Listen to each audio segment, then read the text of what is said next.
राधे राधे जी। पवित्र वचन YouTube channel में आपका हार्दिक स्वागत है। मैं हूँ कात्यायनी। भक्तों, आज भाद्रपद मास की पूर्णिमा तिथि, आज से पितृपक्ष शुरू हो रहे हैं और आज के दिन मंगलवार श्रवण करें सुंदरकांड की कथा। श्री हनुमत पुराण में श्री हनुमान जी का नाम सुंदर बताया गया है। श्री तुलसीदास रचित श्री रामचरितमानस में हनुमान जी की लीलाओं का गान सुंदरकांड में संभवतः इसलिए किया गया है। आइए अब हम भी सुने सुंदरकांड की कथा। जांबवान के सुंदर वचन सुनकर हनुमान जी के हृदय को बहुत ही भाए। वे बोले, हे भाई, तुम लोग दुख सहकर कंदमूल फल खाकर तब तक मेरी राह देखना।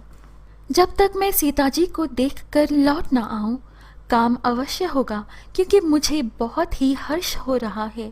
यह कहकर और सबको मस्तक नवाकर तथा हृदय में श्री रघुनाथ जी को धारण करके हनुमान जी हर्षित होकर चले। देवताओं ने पवन पुत्र हनुमान जी को जाते हुए देखा।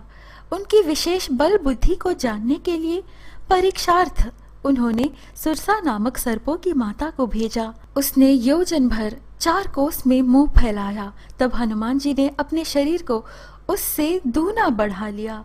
जैसे जैसे सुरसा मुख का विस्तार बढ़ाती थी, हनुमान जी उसका दूना रूप दिखलाते थे। उसने 100 योजन 400 कोस का मुख किया। तब हनुमान जी ने बहुत ही छोटा रूप धारण कर लिया और उसके मुख में घुसकर तुरंत फिर बाहर निकल आए और उसे सिर निवाकर विदा मांगने लगे। उसने कहा, मैंने तुम्हारे बुद्धि बल का भेद पा लिया, जिसके लिए देवताओं ने मुझे भेजा था। तुम श्री रामचंद्र जी का सब कार्य करोगे, क्योंकि तुम बल बुद्धि के भंडार हो। यह आशीर्वाद देकर वह चली गई। तब हनुमान जी हर्षित होकर चले।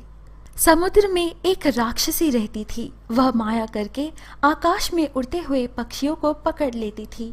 उसने वही छल हनुमान जी से भी किया। हनुमान जी ने तुरंत ही उसका कपट पहचान लिया। पवन पुत्र धीर बुद्धि वीर श्री हनुमान जी उसको मारकर समुद्र के पार गए। लंका के द्वार पर लंकिनी नाम की एक राक्षसी रहती थी। वह बोली, मेरा निरादर करके बिना मुझसे पूछे कहाँ चला जा रहा है। महाकपि हनुमान जी ने उसे एक घूंसा मारा, जिससे वह खून की उल्टी करती हुई पृथ्वी पर लुढ़क पड़ी। वह लंकिनी फिर अपने को संभाल कर उठी और डर के मारे हाथ जोड़कर विनती करने लगी। वह बोली, रावण को जब ब्रह्मा जी ने वर दिया था, तब चलते समय उन्होंने मुझे राक्षसों के विनाश की यह पहचान बता दी थी कि जब तू बंदर के मारने से व्याकुल हो जाए, तब तू राक्षसों का संहार हुआ जान लेना। हे तात, मेरे बड़े पुण्य हैं जो मैं श्री रामचंद्र जी के दूत आपको नेत्रों से देख पाई। तब हनुमान जी ने बहुत ही छोटा रूप धारण किया और भगवान का स्मरण करके नगर में प्रवेश किया। उन्होंने एक एक प्रत्येक महल की खोज की। हनुमान जी ने उस रावण को शयन किए देखा, परंतु महल में जानकी जी नहीं दिखाई दी। फिर एक सुंदर महल दिखाई दिया। वह महल श्री राम जी के आयुध धनुष बाण के चिन्हों से अंकित था। उसकी शोभा वर्णन नहीं की जा सकती। वहां नवीन नवीन तुलसी के वृक्ष समूहों को देखकर कपिराज श्री हनुमान जी हर्षित हुए। लंका तो राक्षसों के समूह का निवास स्थान है, यहाँ सज्जन का निवास कहाँ। हनुमान जी मन में इस प्रकार तर्क करने लगे। तभी विभीषण जी ने राम राम का स्मरण किया। हनुमान जी ने उन्हें सज्जन जाना और हृदय में हर्षित हुए। ब्राह्मण का रूप धरकर हनुमान जी ने उन्हें पुकारा। सुनते ही विभीषण जी उठकर वहां आए, प्रणाम करके कुशल पूछी। तब हनुमान जी ने श्री रामचंद्र जी की सारी कथा कहकर अपना नाम बताया। सुनते ही दोनों के शरीर पुलकित हो गए और श्री राम जी के गुण समूह का स्मरण करके दोनों के मन प्रेम और आनंद में मग्न हो गए। फिर विभीषण जी ने श्री जानकी जी जिस प्रकार वहां लंका में रहती थी, माता सीता के दर्शन की सब उपाय कह सुनाए। तब हनुमान जी विदा लेकर चले। फिर वही पहले का मसक सरीखा रूप धरकर वहां गए, जहां अशोक वन में वन के जिस भाग में सीता मैया रहती थी। सीता जी को देखकर हनुमान जी ने उन्हें मन ही मन में प्रणाम किया। उसी समय बहुत सी स्त्रियों को साथ लिए सज धज कर रावण वहां आया और मैया सीता को बड़ा धमकाया। यहाँ राक्षसियों के समूह बहुत से बुरे रूप धरकर सीता जी को भय दिखलाने लगे। उनमें एक त्रिजटा नाम की राक्षसी थी। उसकी श्री रामचंद्र जी के चरणों में प्रीति थी और वह ज्ञान में निपुण थी। उसने सबों को बुलाकर अपना स्वप्न सुनाया और कहा, सीता जी की सेवा करके अपना कल्याण कर लो। उसके वचन सुनकर वे सब राक्षसियां सीता जी को विरह से परम व्याकुल देखकर वह क्षण हनुमान जी को कल्प के समान बीता। तब हनुमान जी ने हृदय में विचार कर सीता जी के सामने अंगूठी डाल दी। यह समझकर सीता जी ने हर्षित होकर उठकर उसे हाथ में ले लिया। अंगूठी को पहचान कर सीता जी आश्चर्यचकित होकर उसे देखने लगी और मन में अनेक प्रकार के विचार कर रही थी। इसी समय हनुमान जी मधुर वचन में बोले। वे श्री रामचंद्र जी के गुणों का वर्णन करने लगे, जिनके सुनते ही सीता जी का दुख भाग गया। वे कान और मन लगाकर उन्हें सुनने लगी। हनुमान जी ने आदि से लेकर अब तक की सारी कथा कह सुनाई। सीता जी बोली, जिसने कानों के लिए अमृत रूप यह सुंदर कथा कही, वह हे भाई प्रकट क्यों नहीं होता। तब हनुमान जी पास चले गए।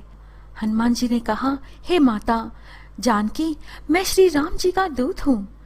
करुणा निधान की सच्ची शपथ करता हूँ। हे माता, यह अंगूठी मैं ही लाया हूँ। श्री राम जी ने मुझे आपके लिए यह पहचान दी है। हनुमान जी ने कहा, हे माता, मैं आपको अभी यहाँ से लेवा जाऊं, पर श्री रामचंद्र जी की शपथ है, मुझे प्रभु की आज्ञा नहीं है। अतः हे माता, कुछ दिन और धीरज धरो।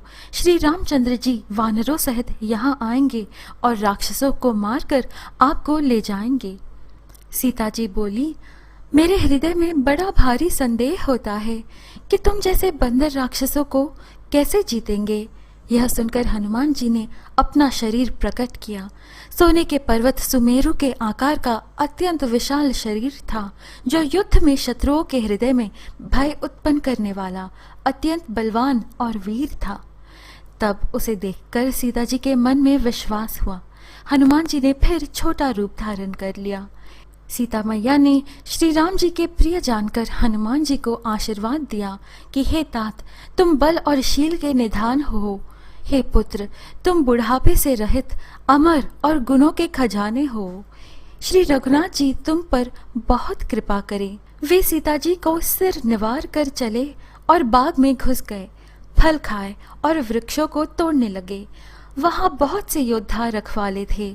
उनमें से कुछ को मार डाला और कुछ ने जाकर रावण से पुकार की, हे नाथ, एक बड़ा भारी बंदर आया है, उसने अशोक वाटिका उजाड़ डाली।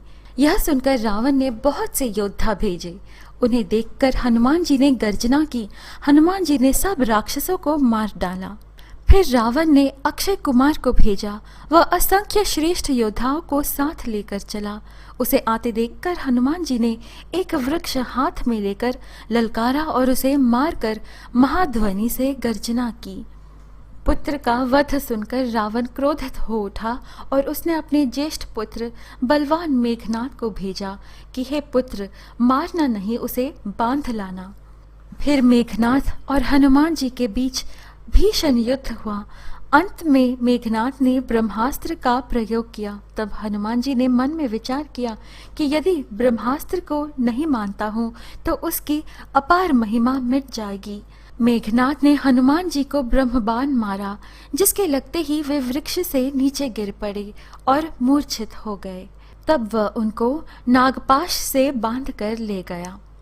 देवता और दिक्पाल हाथ जोड़े बड़ी नम्रता के साथ भयभीत हुए सब रावण की भौं ताक रहे थे। उसका ऐसा प्रताप देखकर भी हनुमान जी के मन में जरा भी डर नहीं हुआ। हनुमान जी कहते हैं, शरण जाने पर प्रभु तुम्हारा अपराध भूलकर तुम्हें अपनी शरण में रख लेंगे। तुम श्री राम जी के चरण कमलों को हृदय में धारण करो और लंका का अचल राज्य करो। रावण कुपित हो जाता है और अपनी सेना को आज्ञा देता है कि हनुमान जी का वध कर दें। उसी समय मंत्रियों के साथ विभीषण जी वहां आ पहुंचे और बहुत विनय करके रावण से कहा कि दूत को मारना नहीं चाहिए, यह नीति के विरुद्ध है। हे गोसाई, कोई दूसरा दंड दिया जाए। रावण आदेश देता है कि तेल में कपड़ा डुबोकर उसे इसकी पूंछ में बांधकर फिर आग लगा दो। हनुमान जी ने ऐसा खेल किया कि पूंछ लंबी हो गई, फिर पूंछ में आग लगा दी गई। देह बड़ी विशाल परंतु बहुत ही हल्की है।